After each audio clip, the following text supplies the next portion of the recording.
Hello, I'm Mickey Parrish. I'm your 2010-11 Chamber Chair, and I am very pleased to recognize you here today for this event that is co-hosted by the Cullman Area Chamber of Commerce and the Cullman Times. We hope that you'll find this event both interesting and informative, and we're very pleased that you could be with us. It's always good to have citizenry involved in the process of selecting those that will serve us. So welcome today to the forum for the Cullman County Superintendent of Education, and it's featuring both candidates, Mr. Hank Allen and Mr. Billy Coleman, and we appreciate both of you being here today. Thank you very much.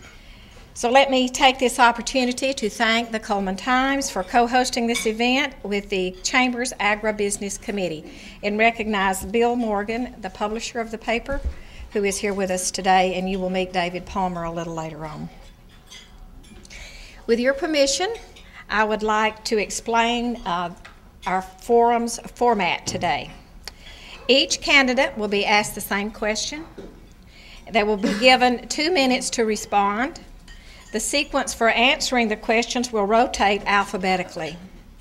The questions asked today will be presented by Brian Lacey, who is the chair of our Chamber's Governmental Affairs Committee, and David Palmer from the Cullman Times. Would you both raise your hands or stand to be recognized? Okay. Okay.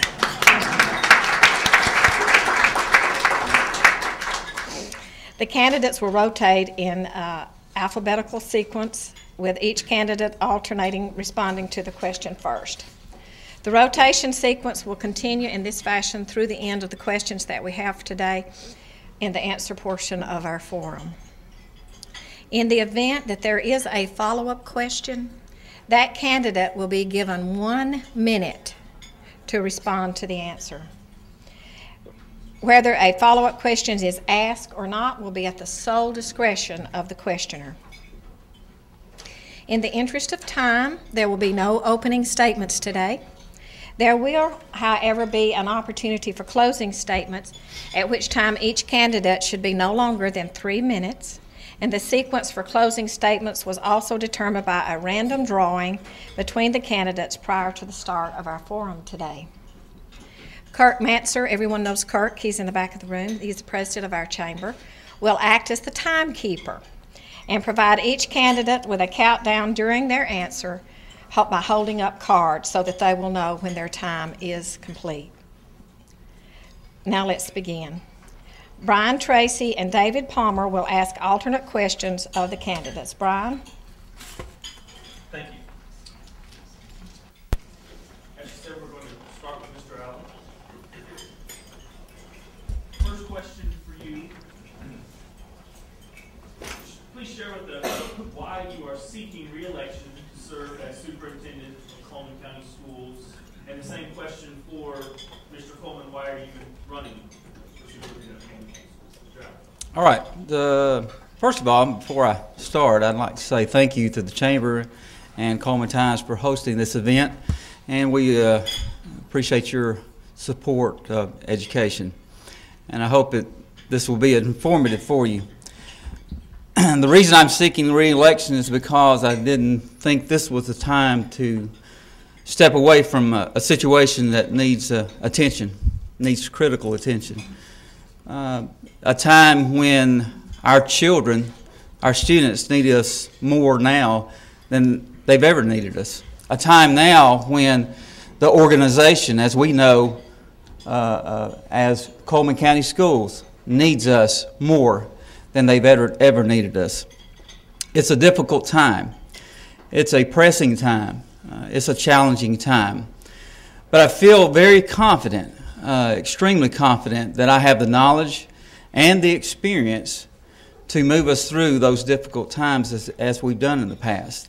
I still have the same dedication. I still have the same commitment to the students of Cullman County. I'm committed to the job of a superintendent and what a superintendent has to do, which is a daily process. I love this organization. I love the profession of education, and especially in Cullman County Schools, because we do it well in Cullman County Schools. We do more with less than anyone else. We do it better than anyone else in the state.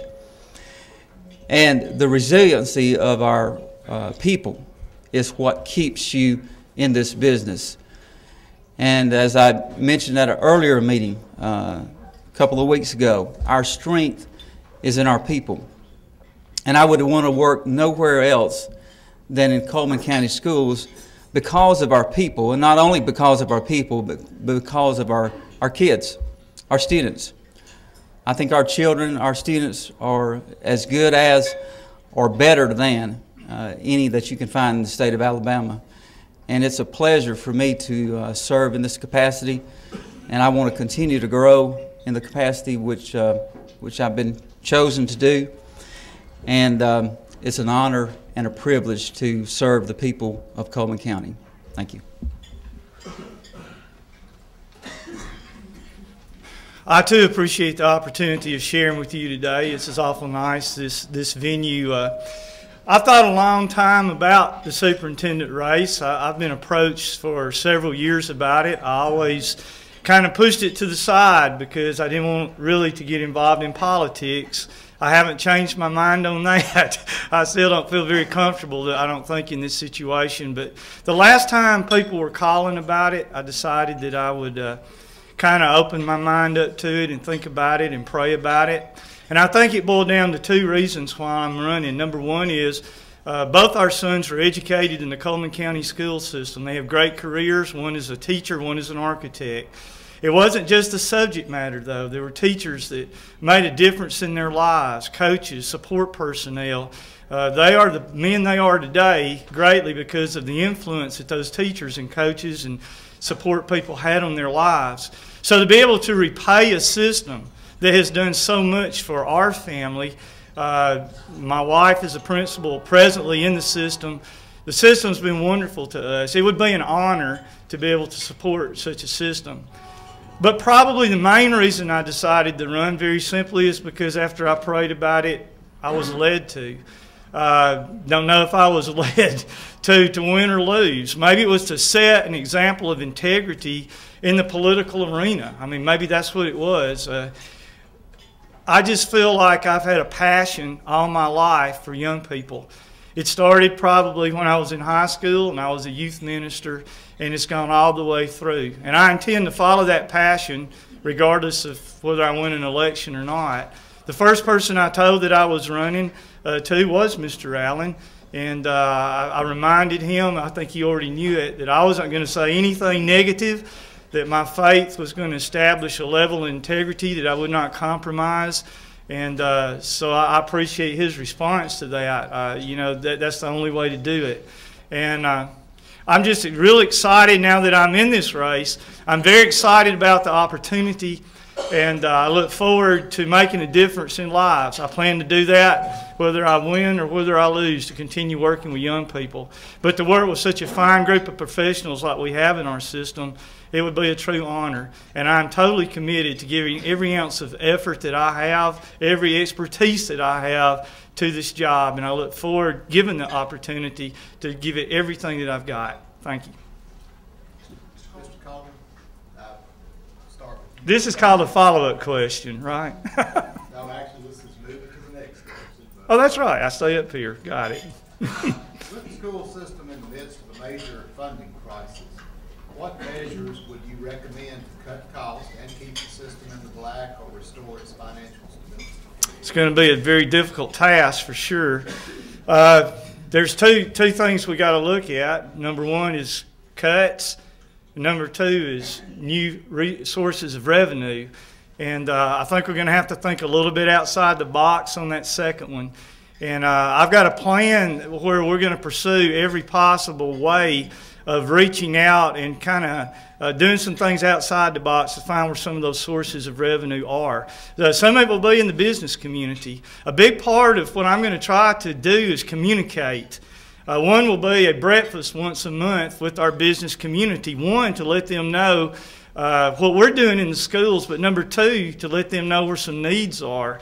I think there is a source right there that maybe we could tap into. We're going to work closely with legislators, do everything we possibly can to explore those. But on the other hand, also to go through each department with a fine-tooth comb and see exactly where cuts can be made, always trying to put the students first. We've got great supervisors in our department, so I would start there.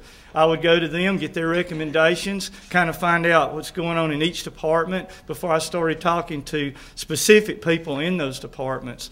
But overall, I think I would start with the superintendent's office itself.